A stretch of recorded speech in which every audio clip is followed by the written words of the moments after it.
Vande Mataram, my dear student. Today we will start our chapter number 5, understanding elementary shapes. ठीक है. The first topic is there, measuring the line segment. Measuring the line segment. We have drawn and seen too many line segment. ठीक है, हमने बहुत सारी line देखी है और ड्रॉ भी की है. A triangle is made for 3 and quadrilateral of 4 line segment. हमारा जो ट्राइंगल है वो 3 लाइन सेगमेंट से बनता है एंड क्वाड्रिलेटरल किससे बनता है? 4 लाइन सेगमेंट से बनता है. तो what is the meaning of line segment? Line segment क्या होता है? जिसके 2 पॉइंट्स कैसे होते हैं? फिक्स होते हैं. ठीक है, जिसकी लेंथ कैसी होती है? फिक्स होती है. That is called line segment. Okay, now exercise 5.1. What is the disadvantage in comparing line segment by mere observations? ठीक है, what is the disadvantage in the comparing the line segment by mere observation? ठीक है, तो देखो यहाँ पर answer दिया हुआ है. ठीक है, यहाँ पर object to be measure, object को क्या कर रहे हैं? मेजर कर रहे हैं. तो यहाँ पर लिखा है रॉन्ग आई पोजीशन. हो सकता है आप जहाँ से देख रहे हो, ठीक है, शायद आप बराबर मेजर नहीं कर रहे हो. देखो रॉन्ग आई पोजीशन, यहाँ पर भी रॉन्ग आई पोजीशन आपको दी हुई है. ठीक है, करेक्ट आई पोजीशन हो तो हमको करेक्ट इन्फॉर्मेशन मिलेगी. तो पोजीशनिंग एरर में क्या होगा? To get the correct measure the eye should be correctly position just vertically above the mark, otherwise error can happen due to angular viewing. Right. So और question is there, what is the disadvantage in the comparing the line segment by mere observations? So answer will be, by mere observation chances of error due to improper weaving are more. Right, this is the question number 1 answer. Now question number 2, why is it better to use a divider than a ruler while measuring the length of the line segment? ठीक है, what is it better to use a divider than a ruler? Now this is your ruler and this is your divider. Right, how the ruler mark along its edge, it is divided into 15 parts. आपको जो ruler हो कितने part में divide है? 15 parts में divide है. Each of these 15 parts is of length 1 centimetre. सबकी जो लेंथ है कितनी है? 1 सेंटीमीटर है. टोटल कितनी है? 15 सेंटीमीटर. और ये आपका डिवाइडर है. तो क्वेश्चन है कि बेटर कौन है? डिवाइडर है या रूलर है लाइन सेगमेंट को मेजर करने के लिए. Okay, so answer will be, while measuring the length of a line segment it is better to use a divider. किसी भी लाइन सेगमेंट की अगर आपको लेंथ आपको मेजर करनी है तो बेटर यूज के लिए आपको डिवाइडर यूज करना चाहिए. Because with a ruler there may be error. ठीक है, रूलर में इरर हो सकता है due to thickness of ruler and angular viewing. ये सब चीजें भी हो सकती है. इसलिए आपका डिवाइडर बेटर ऑप्शन है लाइन सेगमेंट को मेजर करने के लिए. This is answer number 2. Now question number 3, draw any line segment and से A B. Take any point C lying in the between A and B and measure the length of AB, BC and AC. is AB equal to AC plus AB. ठीक है, आपको एक draw line segment आपको एक draw करके दिखाना है. ठीक है, लिखा note, if ABC are any 3 point on a line such AC plus CB equal to AB, then we can be sure that C lies between A and B. Okay. Now question number 3 में क्या बोला था उसने? Draw line segment A B. तो मैंने देखो ए से लेकर बी एक लाइन सेगमेंट यहाँ पर ड्रॉ कर दिया है. फिर टेक पॉइंट सी. तो मैं एक पॉइंट यहाँ पर ले लिया सी. ठीक है, तो सपोज ये लेंथ कितनी है मेरी? एक बार मैं लिख लेता हूँ. ये लेंथ है मेरी 5 सेंटीमीटर. ठीक, और यहाँ से यहाँ तक लेंथ भी कितनी मेरी? 5 सेंटीमीटर. ठीक है, तो ये टोटल लेंथ है मेरी. ये कितनी हो गई टोटल लेंथ मेरी? ये 5 और 5 कितनी होगी टोटल? 10 हो गई।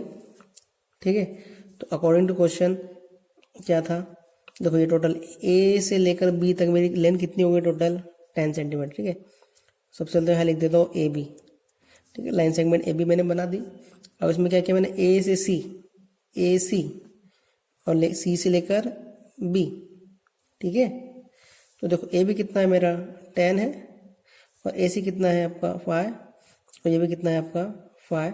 तो ये कितना हो गया आपका 10 और ये भी कितना हो गया 5 5 सा 5 + 5 10। ठीक है, तो वी कैन से कि सी जो है मिड पॉइंट है किसका, ए और बी का मिड पॉइंट क्या है हमारा सी। ठीक है, तो यहाँ पर लिख सकता हूँ जो क्वेश्चन मुझे पूछा था उसके according, yes because C lies in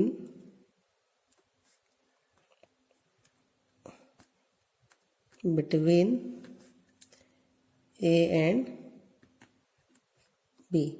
जो C है वो लाइन सेगमेंट ए बी का क्या है, मिड पॉइंट है या बीच में है, राइट। और यहाँ पर जो है ड्रॉ करने के लिए बोला था एक लाइन सेगमेंट जहाँ पर आपको सी पॉइंट मिडिल में लेना था। ठीक है, और इस तरह से प्रूव करके दिखाना था। तो this is your answer number 3rd।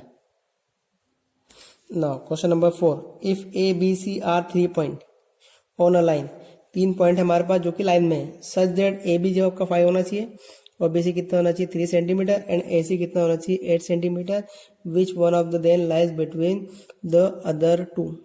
ठीक है, तो आपको एक ऐसी लाइन ड्रॉ करनी है जहां पर ए बी 5 हो, बी सी कितना 3 हो और ए सी कितना हो 8 हो। इस तरह की आपको लाइन ड्रॉ करके यहाँ पर दिखानी है। ठीक है, ना अकॉर्डिंग टू क्वेश्चन हमको एक लाइन ड्रॉ करनी थी। ठीक है, एक लाइन हमको ड्रॉ करनी थी जहां पर ए बी कितना होना चाहिए था 5। ठीक है, क्वेश्चन में क्या बोला था, ए बी कितना होना चाहिए था 5, तो ए बी 5 है और बी सी कितना होना चाहिए था 3। और जो ए सी है, देखो ए से लेकर सी कितना हो जाएगा हमारा टोटल 8 सेंटीमीटर हो जाएगा।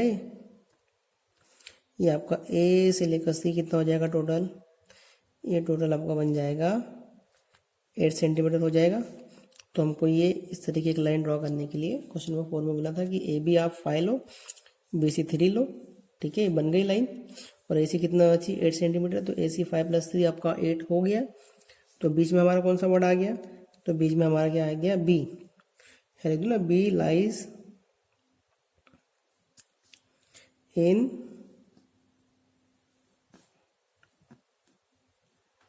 Between the other 2। बी जो है अदर, तो ए और सी के बीच में क्या है हमारा बी है, right. Now our next question, question number 5, verify whether D is the mid point of A G. ठीक है, ये जो डी पॉइंट है वो क्या है, मिड पॉइंट है। ठीक है, डी जो है आपका मिड पॉइंट है किसका, ए और जी के बीच का मिड पॉइंट है। आपको ये सा वेरीफाई करना है। तो देखो 1 2 3 4। ठीक है, यहाँ से देखो 1 2 3 4, तो डी तो मिड पॉइंट हो गया।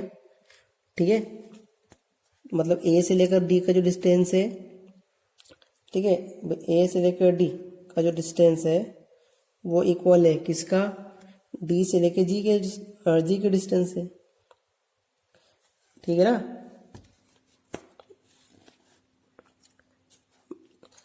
देखो ठीक है, ए से लेकर डी का डिस्टेंस और डी से लेकर जी का डिस्टेंस दोनों कैसे है, इक्वल है। इक्वल है मतलब क्या है, किसके इक्वल है, देखो 3 यूनिट्स। ठीक है ना, 1 2 3, यहाँ से देखो 1 2 3, टोटल कितनी यूनिट्स है, 3 यूनिट्स है। ठीक है, तो ये इजीली वेरीफाई हो गया हमारा कि डी जो है मिड पॉइंट है किसका, ए जी का, right. Now question number 6, if B is the mid point of A C. B जो है मिड पॉइंट है किसका, ए सी, बी जो है मिड पॉइंट है किसका, ए सी का, and C is the mid point of B D, where जहां पर A B C D lies on the straight line, मतलब जहां पर ए बी सी डी एक ही लाइन में है तो उससे ए बी बराबर सी डी। ठीक है, तो ए बी बराबर C D. Now question number 6, question 6 में बोला था B is the mid point of A C. तो बी जो है मिड पॉइंट है किसका, ए सी का, ठीक है। And C is the mid point of B D, जबकि चारों कैसे हैं, ए बी सी डी एक ही लाइन में है। तो देखो मैंने ए बी सी डी चारों एक ही लाइन में रखे, ठीक। और आप देखो ए सी जो है, ठीक है, मतलब बी क्या है, मिड पॉइंट है किसका, ए सी का, और सी जो है मिड पॉइंट है किसका, बी डी का। जैसा क्वेश्चन में बोला था वैसा डायग्राम यहाँ पर मैंने ड्रॉ कर दिया है, ठीक है। तो मैं यहाँ पर बोल सकता हूँ कि आपका जो ए बी है वो ए बी है किसके बराबर, बी सी के बराबर है। ए बी किसके बराबर है, बी सी के। जितना ए बी है उतना आपका बी सी है, ठीक है ना। जितना आपका ए बी है उतना आपका बी सी है, ठीक है। फिर जितना आपका बी सी है, ठीक है, जितना आपका बी सी का डिस्टेंस है दोनों के बीच का, उतना सी डी का भी तो है, ठीक है। जितना बी सी है उतना आपका सी डी भी है, ठीक है। तो इसका मतलब क्या हो जाएगा, ये आपका ए बी जो है किसके बराबर है, जो ए बी का जो पोर्शन है वो किसके बराबर है, सी डी के बराबर है। तो ए बी आपका सी डी के बराबर होगा। समझ में आया सभी को? This is your answer. ना और question number 7, draw 5 triangles and measure their side. आपको 5 ट्राइंगल्स ड्रॉ करने हैं, उसको मेजर भी करनी है उसके side. And check in case if the sum of the length of 2 sides, ठीक है, 2 साइड का जो टोटल है always less than the 3rd side. तो ये होमवर्क आपको घर से सॉल्व करना है, ठीक है। आई होप आप सभी को एक्सरसाइज 5.1 अच्छे से समझ में होगी। And we will meet in next video. Vande Mataram.